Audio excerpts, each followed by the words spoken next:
Somashekara sir, അവനാ പത്തായത്തിലോ കട്ടിന്റെ അടിയിലോ എവിടാന്ന് വെച്ചാ ഒന്ന് നോക്കണമല്ലോടോ. ഒന്ന് കയറി തപ്പ്. സർ. അവരകത്തേക്കെങ്ങാനും കയറി വരുമോ? എങ്കിൽ കുഴപ്പമാണല്ലോ. എന്തെങ്കിലും ഉടനെ ചെയ്യണം. സാർ, എന്താ അത്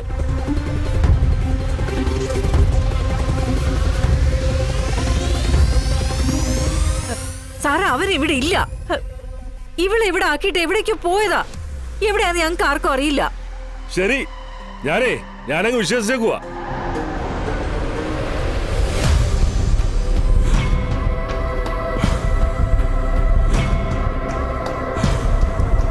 ശാരദാമ്മ ഇത്ര ഇമോഷണലായിട്ട് പറയുമ്പോ നമ്മളത് കേൾക്കാതെ പോകുന്നത് ശരിയല്ലല്ലോ.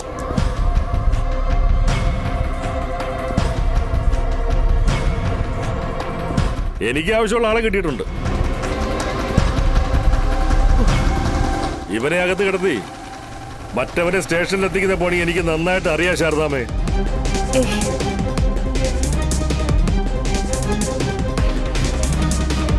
അതിനെ ശാരദാമ്മ സഹായിക്കുകയും ചെയ്യും.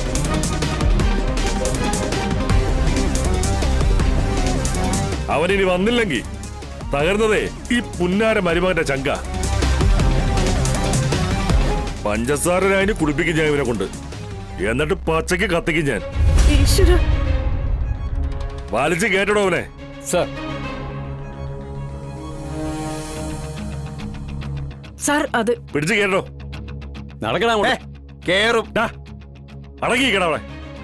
എടാ ചന്ദ്രബോസേ, ഇത് നിന്റെ ആയുസറക്കാനുള്ള കളിയാ. ഒടുക്കം വരാനുള്ള അവസാനത്തെ കളി. എടാ കൊച്ചനെ, 100 കൊല്ലം ജീവിച്ചിരിക്കാന്നേ ഞാൻ ആർക്കും വാക്ക് കൊടുത്തിട്ടില്ല. പക്ഷെ ഞാൻ നിനക്കൊരു വാക്ക് തരും. നീ അടുത്ത കാലത്തൊന്നും പുറംലോകം കാണുകയല്ല. നീ എന്നെ പുറം ലോകമല്ലേടാ കാണിക്കാതിരിക്കുന്നുള്ളൂ. ഞാൻ നിന്നെ കാണിക്കുന്ന പരലോകമായിരിക്കും.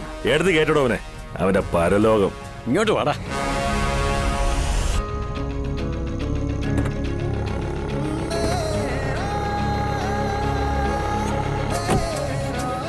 അതെ, എനിക്ക് അവനെ മാത്രം മതി.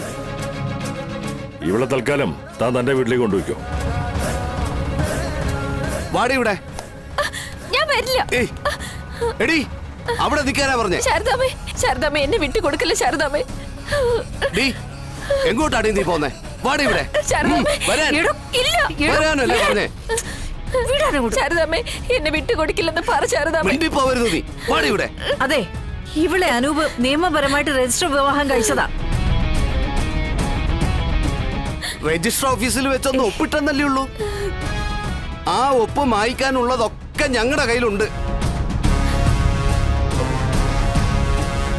വാടി ഇവിടെ. വാടി. വരാനല്ലേ പറഞ്ഞേ. വാ ഇങ്ങോട്ട്. നടക്കണു ഇങ്ങോട്ട്. എന്നെ വിട്ടു കൊടുക്കില്ല ശാരദാമ്മ. വണ്ടി കയറണി. കയറി അവിടെ ഇരി.